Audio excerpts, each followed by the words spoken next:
Tuan-tuan sekalian, ambil peluang bulan Syawal ni jadi orang yang paling mesra, jadi orang yang paling ramah. Jangan pergi ziarah rumah adik-adik main telefon. Ini trend. Pergi ziarah rumah makcik, rumah maklum. Jangan main telefon, jangan main game, sembang, berkawan. Kalau kita tengok muka telefon, dua je. Mula-mula pagi tengok muka pintu, lepas tu tengok muka telefon. Balik pun tengok muka pintu, pakai kasut balik jodoh-jodoh. Tak tahu siapa ada di rumah. Tak kenal. Siapa ada di kat rumah mak maklum tadi?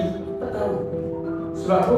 Sebab kita dalam dunia ni, dunia gadget yang menyebabkan sepatutnya telefon itu menjadikan kita paling erat, kita dekat dengan adik-beradik, akhirnya menjadikan kita orang yang paling jauh di kalangan adik-beradik.